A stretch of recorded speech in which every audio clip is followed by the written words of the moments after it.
Welcome to the Thursday edition of the Not Your Average Investor Show. I'm your host, Gregg Cohen. We have an incredible show today. Today, we have a very special guest, and we're going to be talking about whether or not non-recourse loans are worth it right now. These are loans that you can get by buying properties inside your retirement account, for those who are not familiar with what a non-recourse loan is. And we have an incredible guest that's going to help us dig into that and give you an incredible amount of value. As I mentioned, I'm Gregg Cohen, and I'm super excited that you're here today with us on the Not Your Average Investor Show. And as I mentioned, we have a very, very dear friend of the show, a longtime JWB client that I get to do a special introduction for. He is an avid motorcyclist. He was a member of the Merchant Marines, was in corporate facilities and real estate management for 30 years, and he saw the light and went deep into the education of real estate investing in 2016. Since then, he has flipped a number of homes, over 8 homes, but his real passion is being on that motorcycle and the passive income that can come with investing in rental properties. And he found JWB in 2017 and currently owns 4 JWB properties that we've been able to build a portfolio for him. He is none other than a good friend of the Not Your Average Investor community, Mr. Glen Shenkin. Glen, welcome to the show. Welcome. Thank you. Hello, everybody.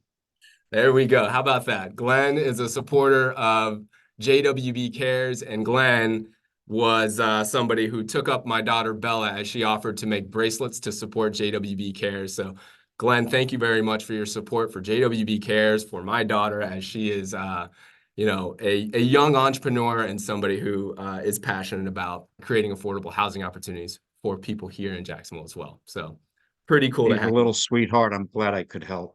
That's right. And Glen was here for the Not Your Average Investor Summit and got to see not just what's going on in downtown Jacksonville, not just to meet the team here, but to see all of you here and everybody that we have as a member of the Not Your Average Investor community. You guys show up in force every Tuesday and every Thursday, and we absolutely appreciate all of you. We've got 50 folks or so that are live here watching the show, and we couldn't do what we do without your support. So thank you all for being here. And Glen, it's a perfect time for us to do a little something that we call the roll call. You in for it? Let's do it.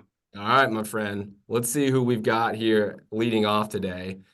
Number 1, we have Cody Adams, the Mama Bear, our community manager, saying hello to everybody. If anybody needs anything in the chat, or you'd like any information, or you want to reach out to JWB and set up a phone call, just hit up Cody here in the chat and she will be happy to facilitate. So thank you so much for everything you do, Cody.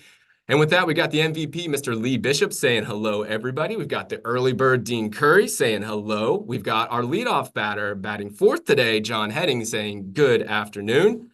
We have the real estate maven from Denver, Colorado, Leslie Wilson, checking in. She says, greetings from Cancun. Ooh, that sounds nice and warm. Hope you're having a blast down there, Leslie. We've got Allie King, JWB teammate, saying hi, all. Awesome to have JWB teammate support in the show here. We've got John. We've got Jeff Pettyjohn saying hello. We've got Gary, our regulars, Gary and Rosalind Riley from Murrieta, California. We regard you. Thank you so much for being here. Let's see who else we have here. We have Mark Sauer saying hello from Cincinnati, Ohio. Mark, you're becoming more and more of a regular. We appreciate your support. Hope you're having a blast here on the Not Your Average Investor Show. We've got the ringmaster, Drew Barnhill, saying good day to all. Let's see here. We've got past guest of the show here just a week or so ago, the man of steel, Mr. Vincent Barberite, checking in, saying hello. Good to see you, buddy. We've got the Shaw man, Nadeem Shah, saying hello.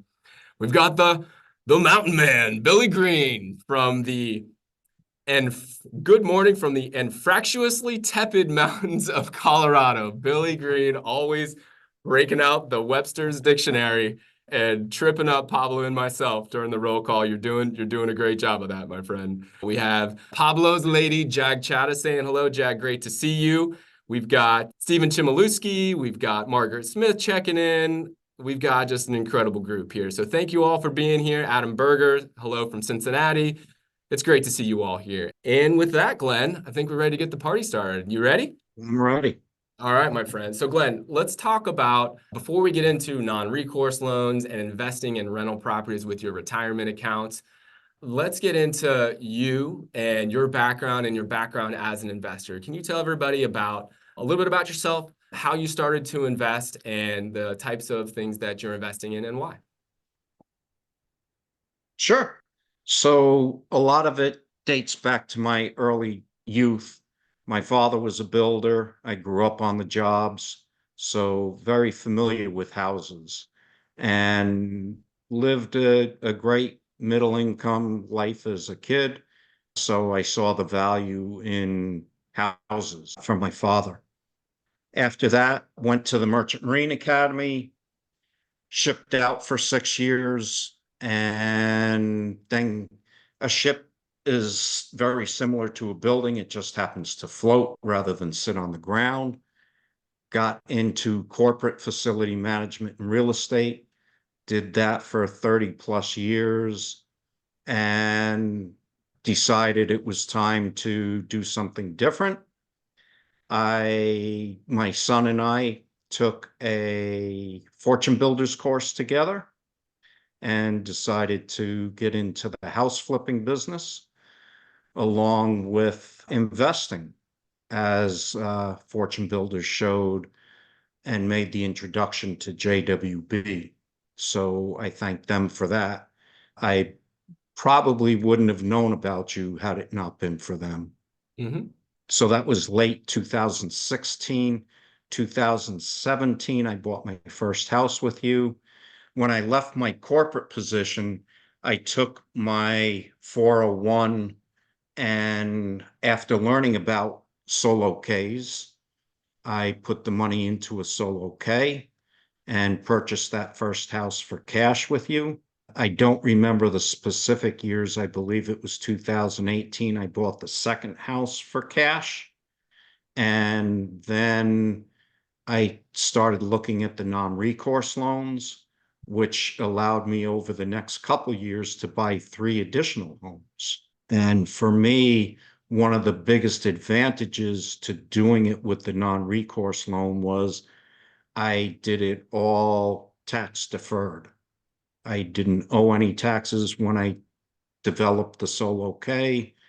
And, other than property taxes, we don't, I haven't paid any taxes on any in the investment money.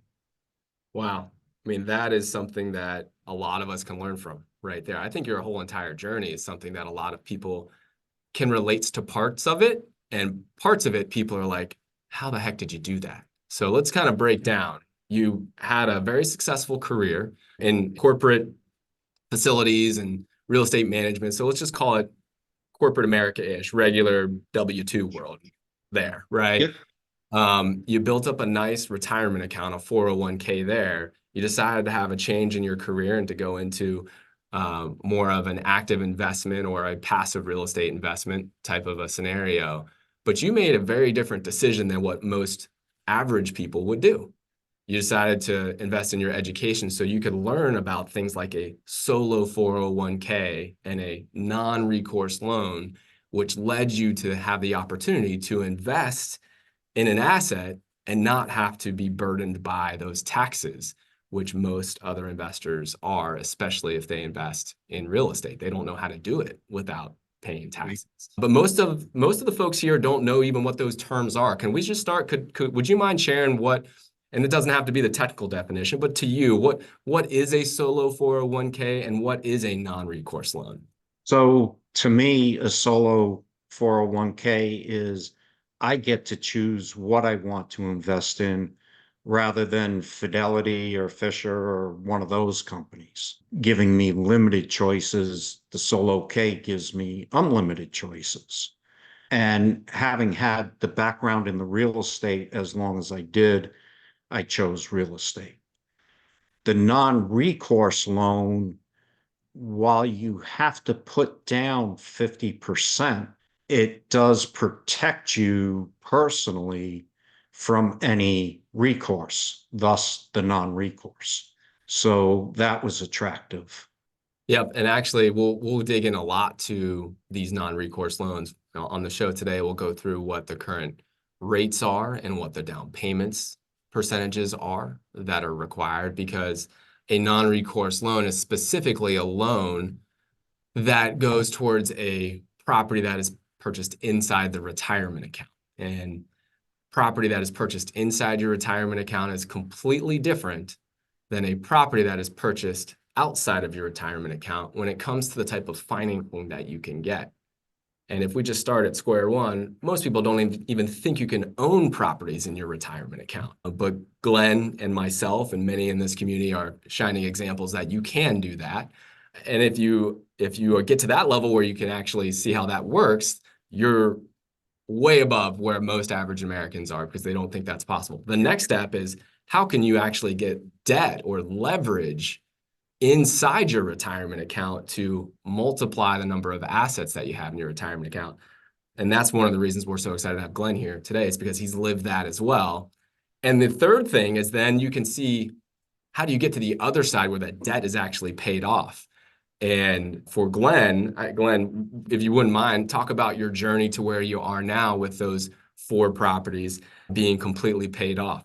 So after having bought the 2 for cash and the 3 for non-recourse loans, I waited a couple years and came back, talked with Gregg's team, and said it was getting close to where I wanted the money to live on. We worked out a situation where JWB bought 2 of the houses back from me. I paid off all 3 loans and had enough money left over to buy a 4th house with cash. So that leaves me now with 4 paid off homes and money coming in every month. So that's just a great example of a vertically integrated company who starts with a plan in place for a client and then works that plan all the way through to the end. And we're nimble enough to be able to adjust when certain things come up. And we have the solutions, and it's all under one roof. So, I mean, this is a really cool example where not only can you start with that plan, increase the number of assets that you have in your retirement account, meaning the number of properties you get in your retirement account because you got loans in order to get those. But then through an aggressive schedule of paying those loans down, whether that's either through paying additional mortgage payments on the loans or even just selling an asset so you can take the money that Glenn earned and pay off the other assets, however we can get there, is to Glenn's advantage. Because now, because his lifestyle requires a certain amount of income, he doesn't want to have those debt payments on that portfolio anymore. Now he can enjoy hanging out on the motorcycle and going to Bike Week and Biketoberfest, knowing that he has 4 properties owned free and clear. And as we get into non-recourse loans, Glenn, you and I were chatting before the show, but would you have been able to have 4 free and clear paid off properties if you had not taken on the non-recourse loans? No, I never would have been able to buy the 3 additional homes from the original 2 without the non-recourse loans. So it gave me the funding available for those purchases.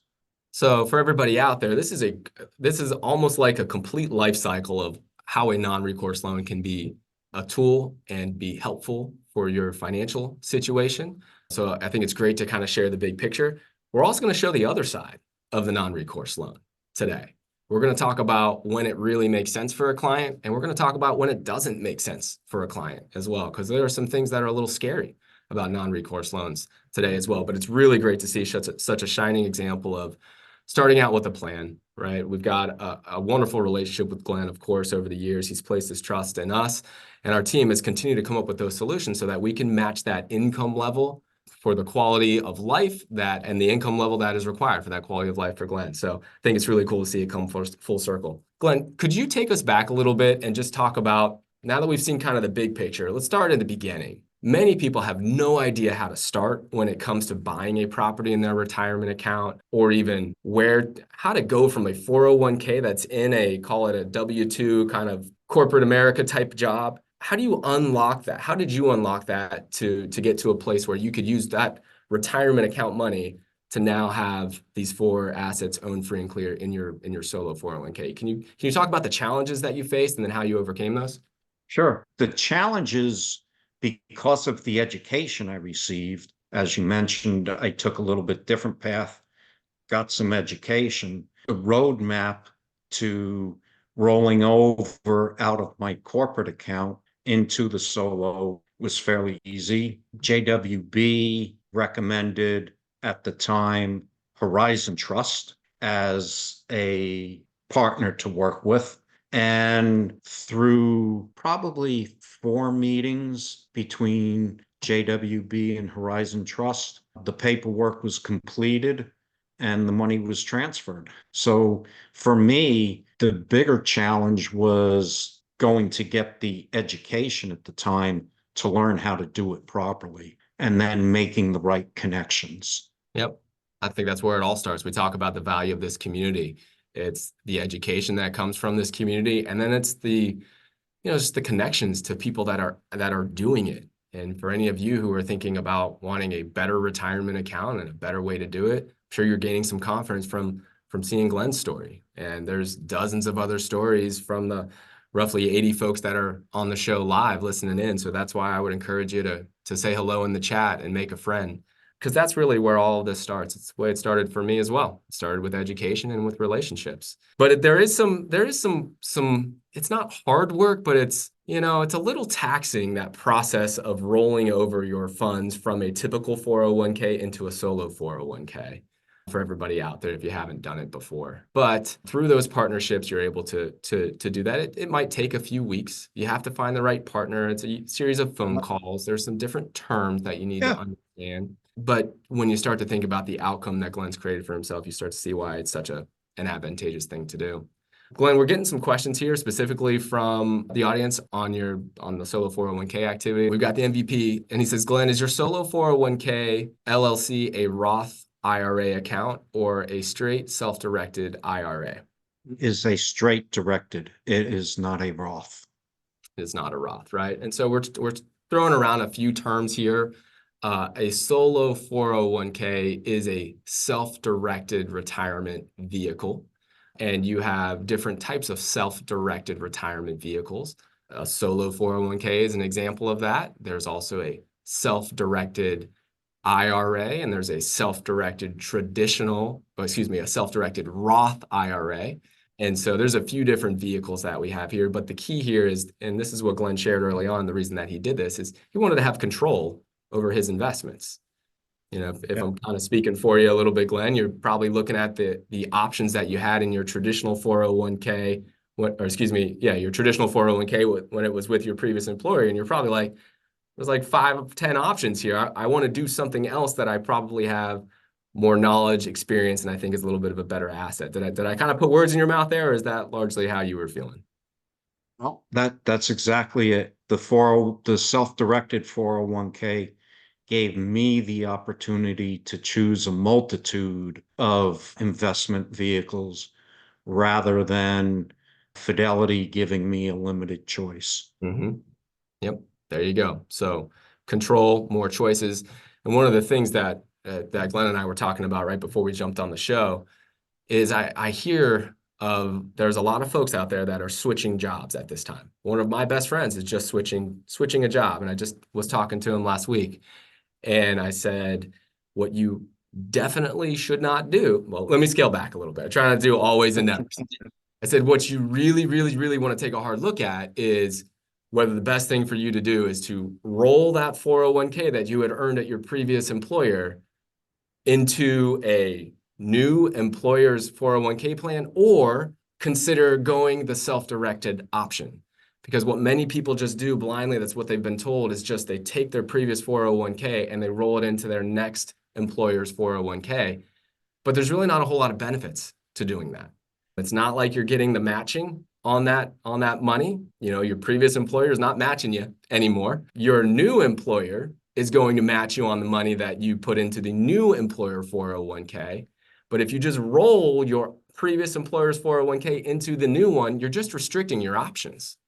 You could do it like Glen did, which take the previous employer's 401k, put that into a solo 401k or a or one of those self-directed retirement account vehicles and just open up your options there. You're not taxed on it if you do it the right way. There's really no downside there. And then, of course, you would continue to earn your 401k in your new employer and hopefully get the match there. So just if anybody's thinking about that, please take a minute.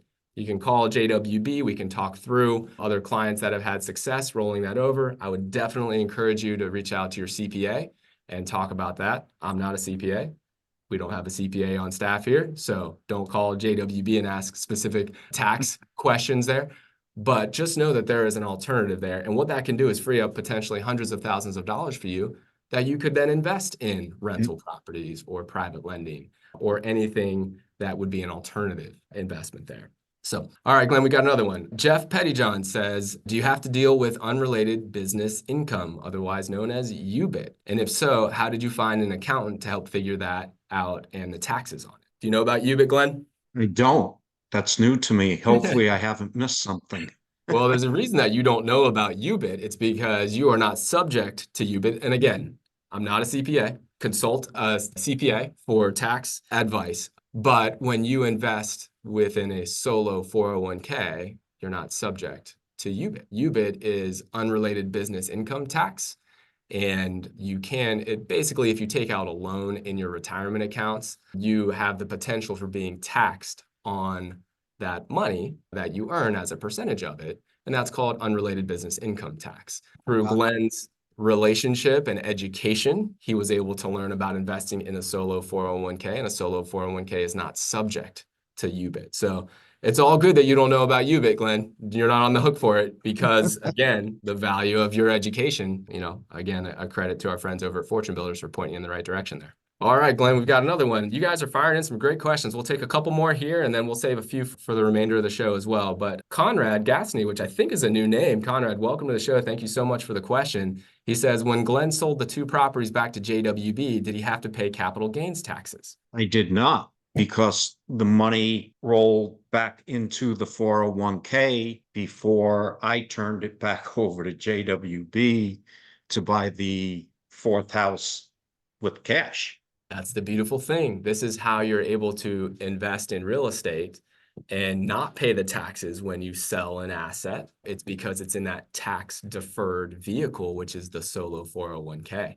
So great question, Conrad. And you're really getting to the meat of what this call is that you can invest in assets and not be burdened by paying the taxes on it, which helps your assets grow tremendously and eventually get to a place like Glenn is, where those assets are paid off and his lifestyle is supported by money that he hasn't had to be burdened by the tax man yet. Right. And for that matter, none of the monthly rent is taxed either. I don't have to claim that each year because it's just going back into the solo K.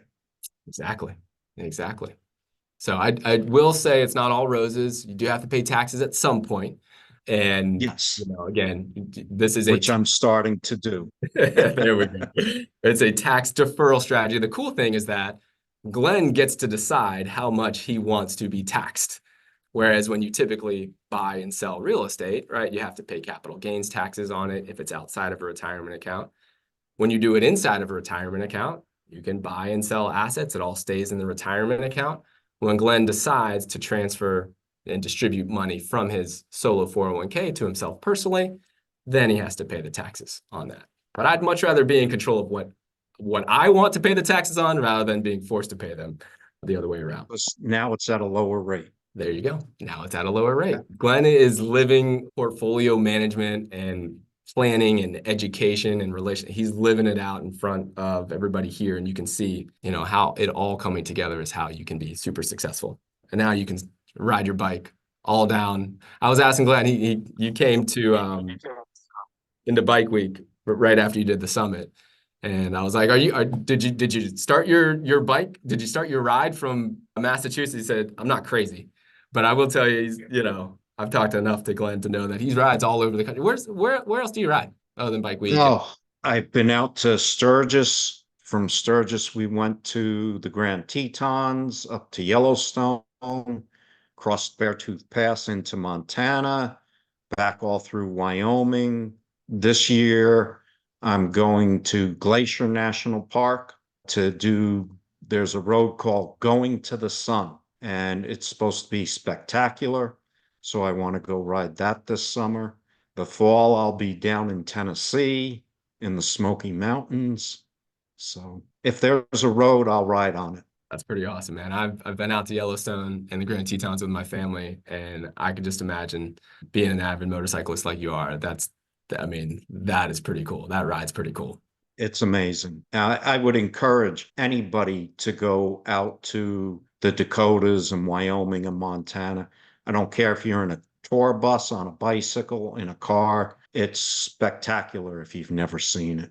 100%. What it does to me is it just takes all of the problems that we all face in the world, and when you're looking at the beautiful mountain ranges, it just makes them seem really small, which I think is really good for all. It's You're just like, listen, beautiful day. The big problems that we think we all have, we can overcome them. All right. So I wanted just to kind of do a little bit of a teaching moment here to help everybody understand when non-recourse makes sense for you as an investor and when it doesn't. So I put a couple of slides together for everybody here. All right. And we're going to start off with our lovely disclaimer, which always got to do as we have more and more folks checking out the show. We're about to get into some numbers here as I show the difference between when non-recourse can really work for you and when might not be the best idea. And so we're going to look at expected returns on investment. We're going to look at real numbers. These are estimates. These are not guaranteed. And I am not a financial advisor, so I would highly encourage you to do your own due diligence before making any investment decisions. And with that, we will get this party started here. So, big question right now is, does a non-recourse loan make sense? So I put some numbers here together, and we're going to go with the scary part of non-recourse loans first. Let's talk about the scariest part of a non-recourse loan, the interest rate.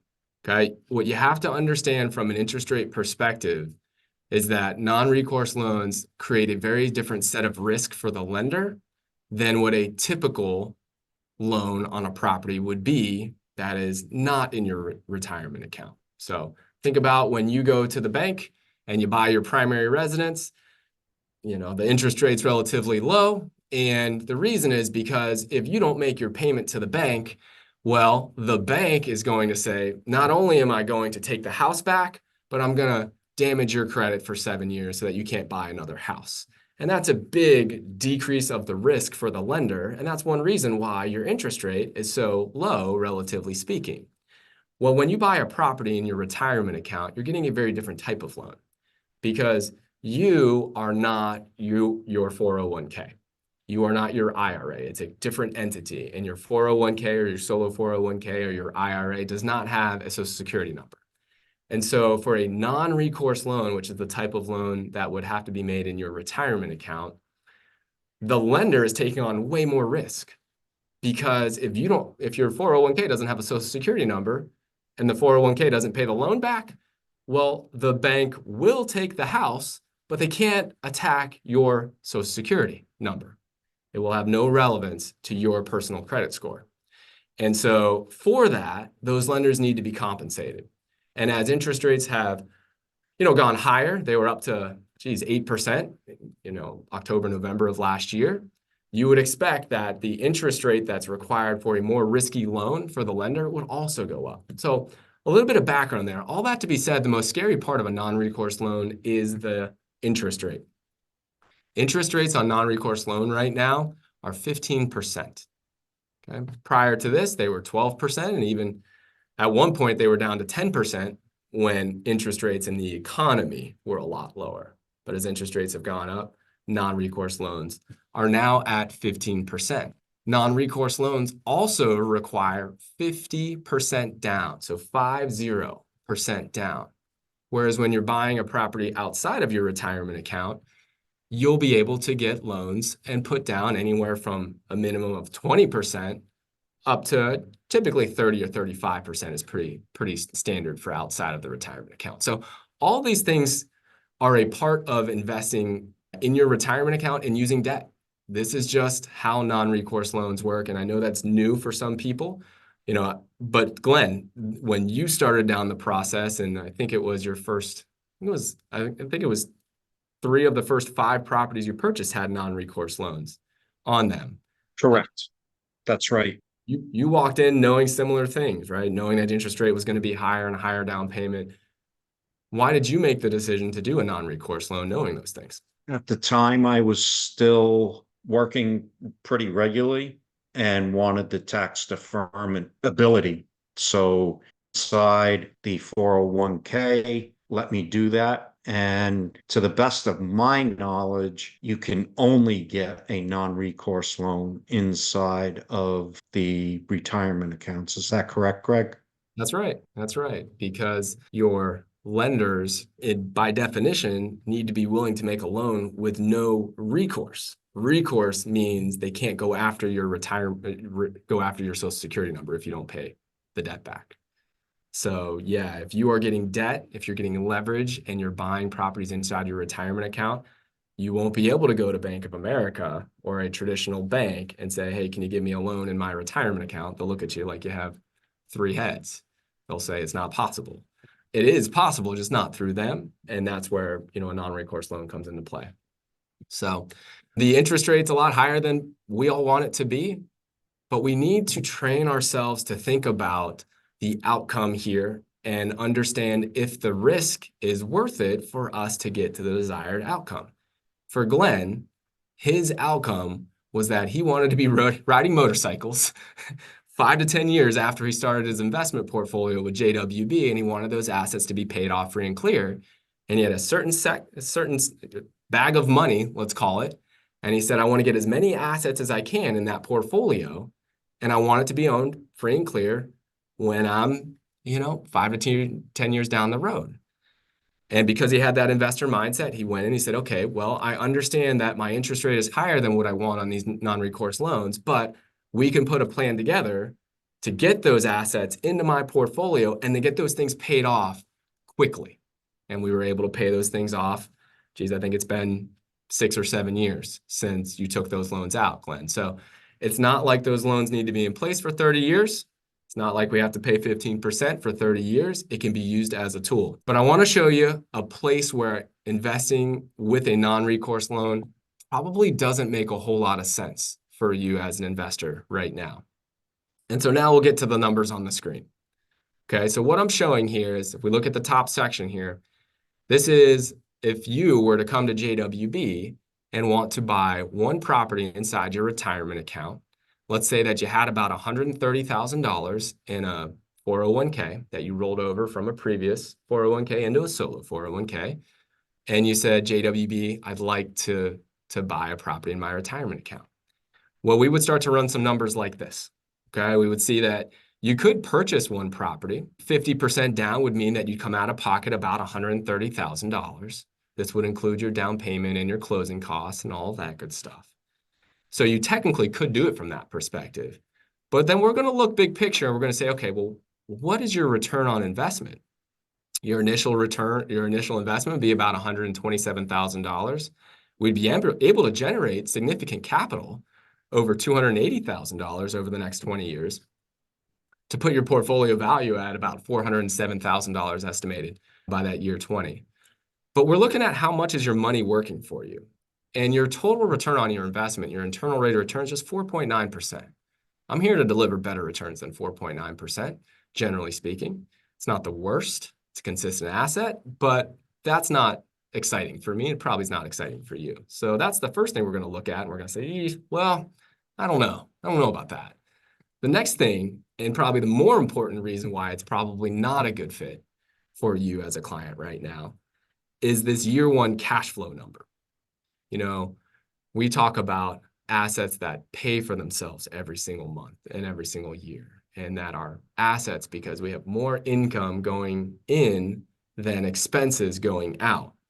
And so we always look at year one cash flows for our clients. And for most clients, we want that to either be break even or slightly positive. It's okay to go negative for a certain client, a certain plan. We're not afraid to go negative, but they have to have other income sources to offset whatever negative. And there needs to be a reason to go negative. You need to have a better return on investment potential. So it's okay here. But when I look at $7,000 negative in year one, I don't like that. And so if anybody was to come to my team and say, I've got $130,000 in my retirement account, I want to buy non-recourse, we would politely say, hey, listen, we don't think this is the right thing for you because of kind of the path that I've just walked you down right here. Now, there's other investments that you could do with JWB. There's private lending with JWB, where, especially in your retirement account, that can work quite well. So we would probably go down that path there. Glenn, anything that you see here that I didn't cover or something to point out, or do you think that was largely kind of what you would have said as well? Spot on, Greg.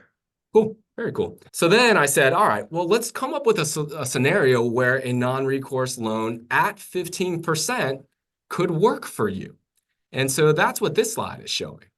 So now, same things that we're looking at, starting out with the purchase details. Well, now we're going to buy one property inside your retirement account with one cash purchase. And cash purchases have a tremendous amount of net rental income coming in, as well as the other profit centers. But that's where cash purchases shine. So we're going to put a portfolio together. We're going to have one cash purchase in your retirement account. We're going to have one non-recourse loan. This might be somebody here who's listening, where let's say you just left a job, and let's say that you had $400,000 in your 401k with your previous employer. And you're saying, I want to be able to have the options and the control and the flexibility to invest in what I want to invest in now that I'm no longer a part of that previous company, just like Glenn did. Well, if you came to JWB and you said, listen, I've got $400,000 in this old 401k, how can I build a better portfolio? This is a path that we may go down with you. So if we bought one cash and one non-recourse loan, that would put your total portfolio investment to about $358,000 here. The cash purchase, I'm using a purchase price of and closing costs included of around $230,000. And again, for a non-recourse loan purchase, you're able to put 50% down. So your total out of pocket is about $127,000. Now, over 20 years, the numbers start to change. Your total initial investment of about $358,000. We bring returns through this asset and through JWB's management of over $880,000 over 20 years.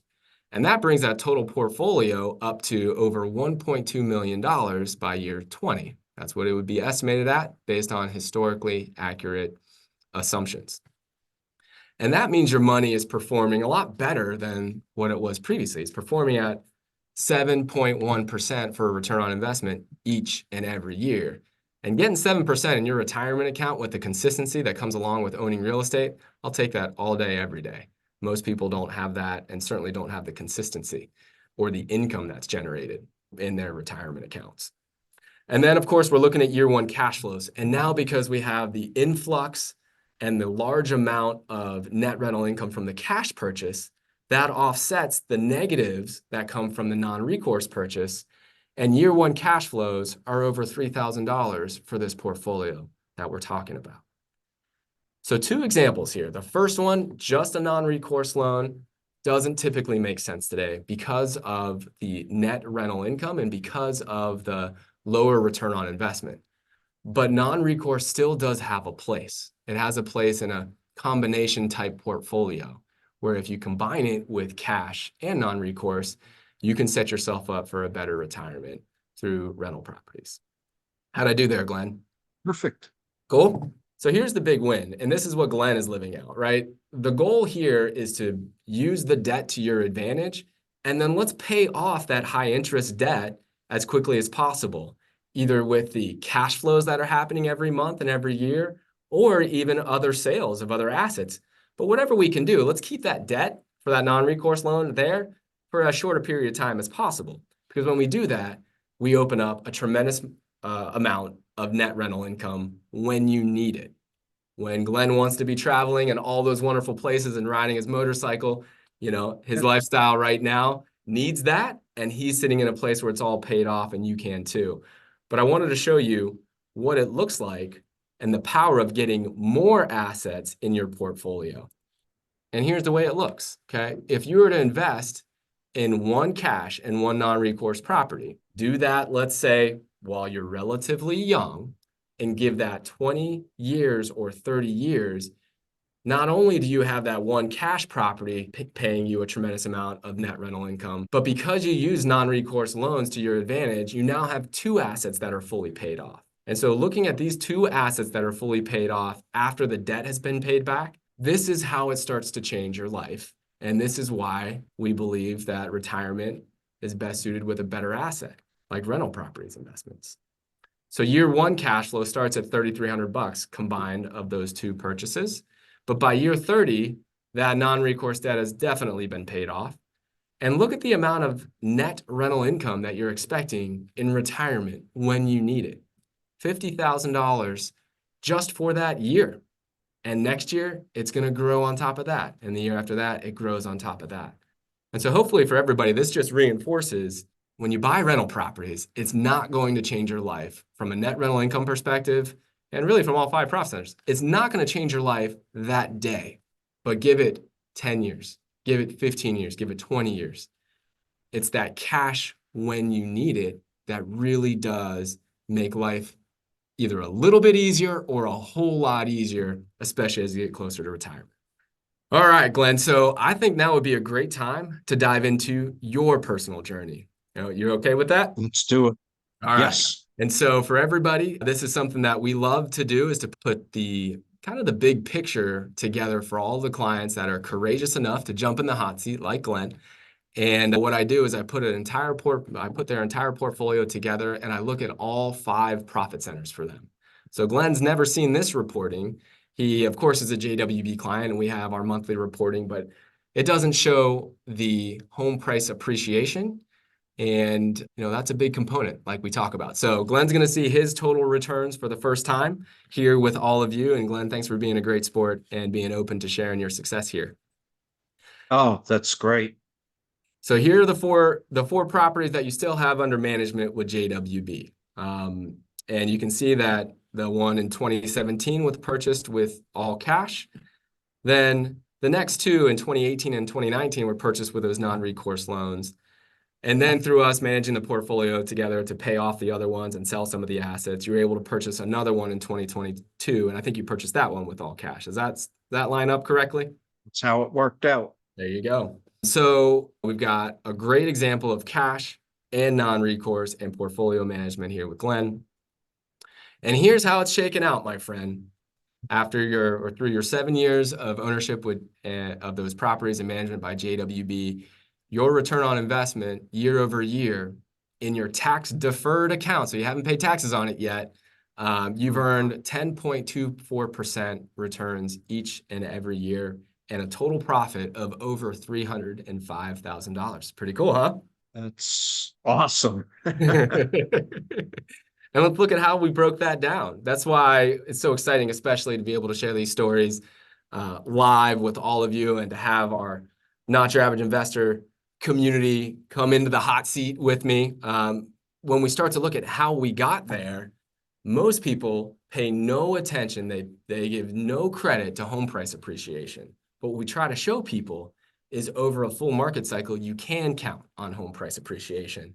If we didn't count on home price appreciation, Glenn, do you think we'd be missing the boat a little bit when it comes to your portfolio? Just a bit.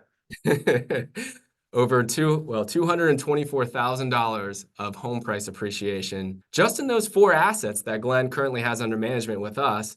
In reality, it was higher than that because Glenn made profits on the properties that he sold as well. So this is actually not reflecting that, so it'll only get better and better. Speaking of the other profit centers, you have $21,403 of principal paydown.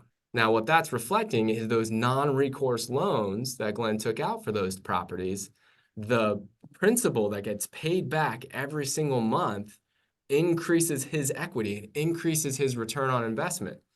And so that really adds up. That's why we talk a lot about these five profit centers, and principal paydown is one that many people forget about. Another one that people forget about, the tax savings component, although I've got to be honest with you, Glenn, this one, I know for a fact here, this one, I think I messed up the numbers on it because It looks a little low. Well, I was going to say I messed up the numbers because I forgot that your most recent purchase was in your retirement account.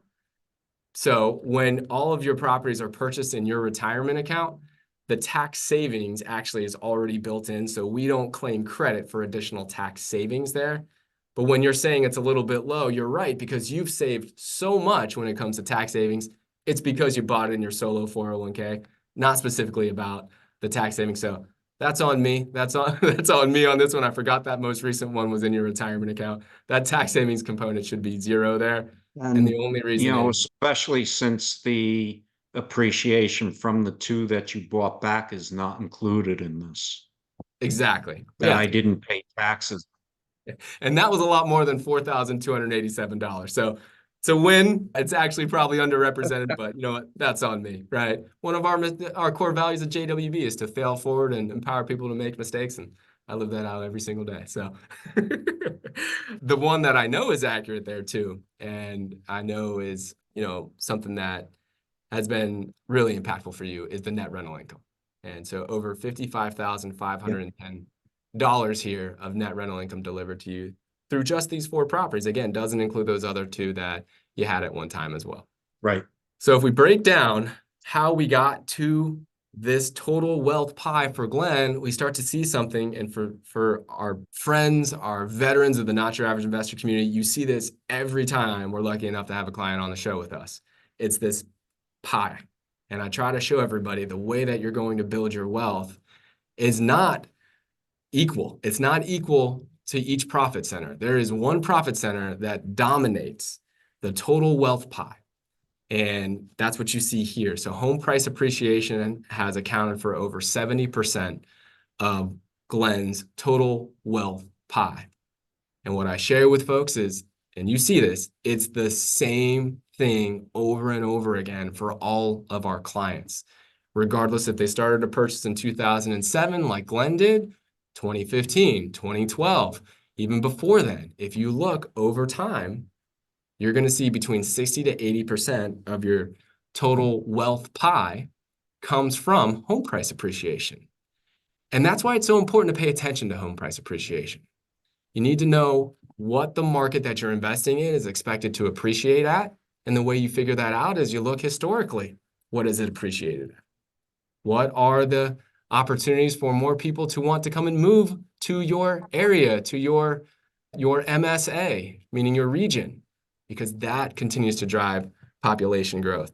And the other thing, and the reason why you need to pay attention to home price appreciation is because if you understand how this is going to be so impactful, you need to buy and hold the asset. And that's where the team component comes in. Because no matter how good the profit potential is, if you're like average investors when it comes to rental property investing and you don't have great management, you're not going to last long enough. You're not going to be in it for 10 years. And so when you can be in it that long, that's when this asset really starts to shine. So with all that, Glenn, what are your thoughts overall? Oh, I'm so thankful that I've walked the journey I've walked and that I'm with JWB. We It- just love serving clients just like you, Glenn.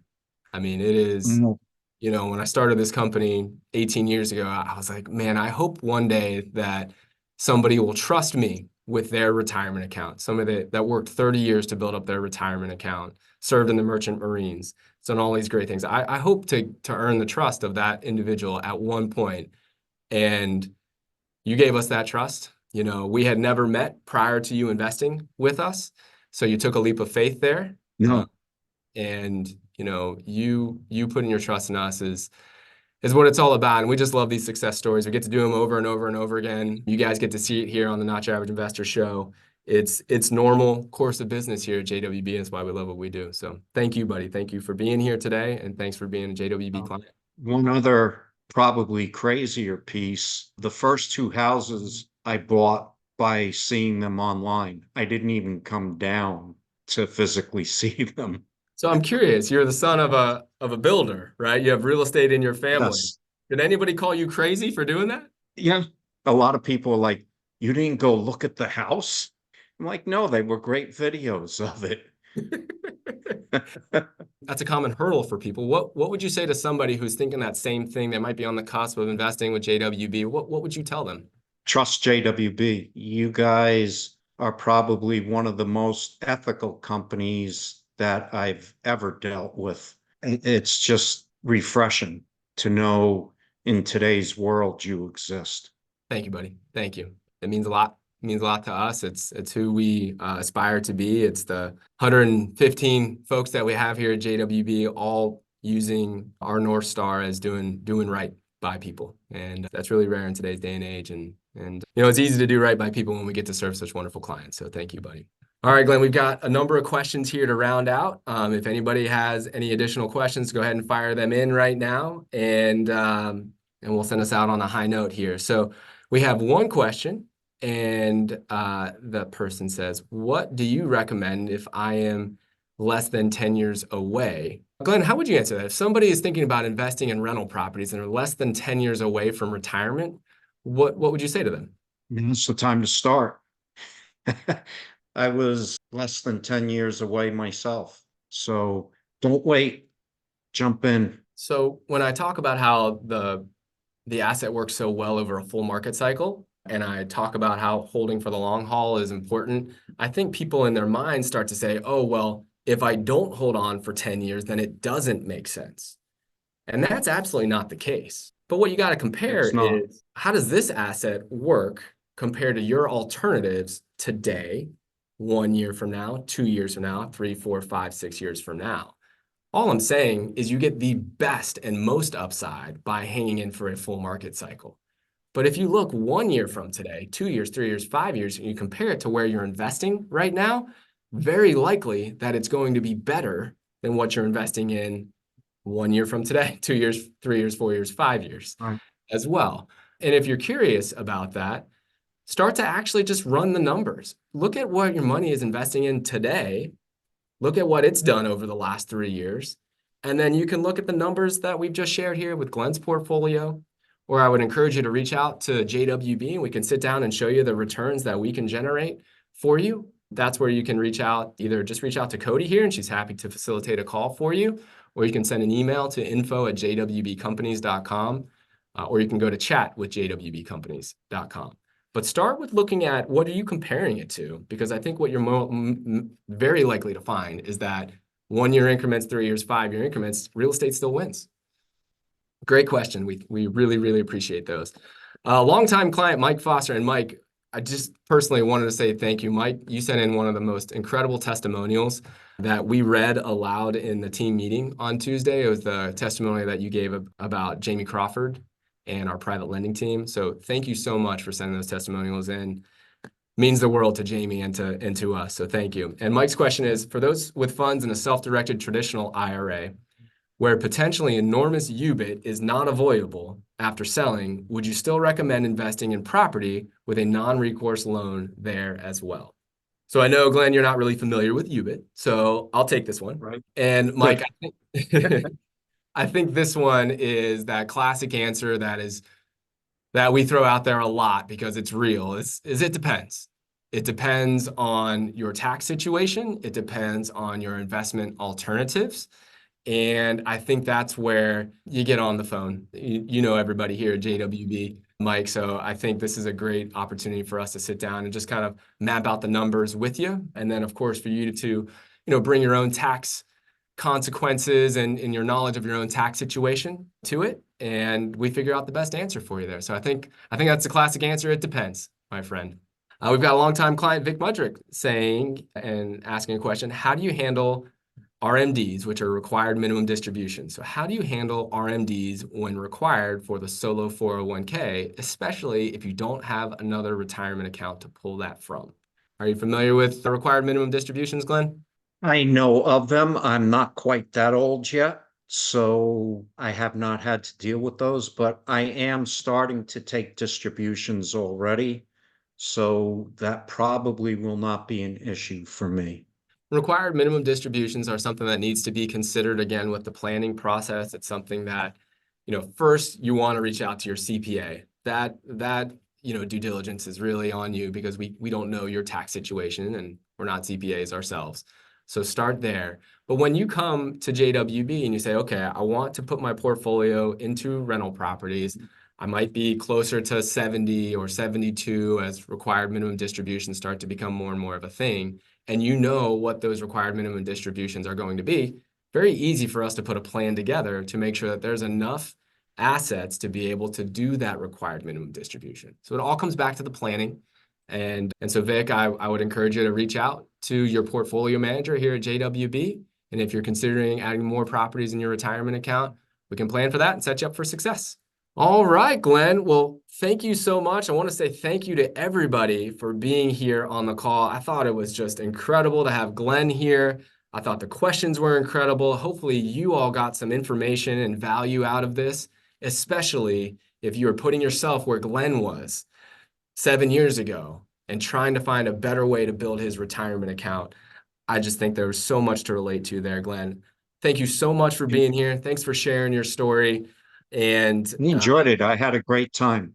yeah, we did too. We really do. And thank you to all of you. It's never lost on Pablo and myself that you all spend so much time, give so much of your own time and your knowledge and just the good people that you are to welcoming everybody into the community. So thank you all for being here, spending an hour with us. We're really excited for next Tuesday's show. I'm sure all of you have heard or read articles or heard podcasts on it, but the National Association of Realtors settlement, bombshell settlement, is really going to change the real estate investing industry, the real estate industry overall. And so we're going to do a deep dive on that on Tuesday's show. Pablo will be back in the house. I hope you all will be as well. And until then, what advice do you have for everybody, Glenn? Don't be average. Thanks, everybody. See you later.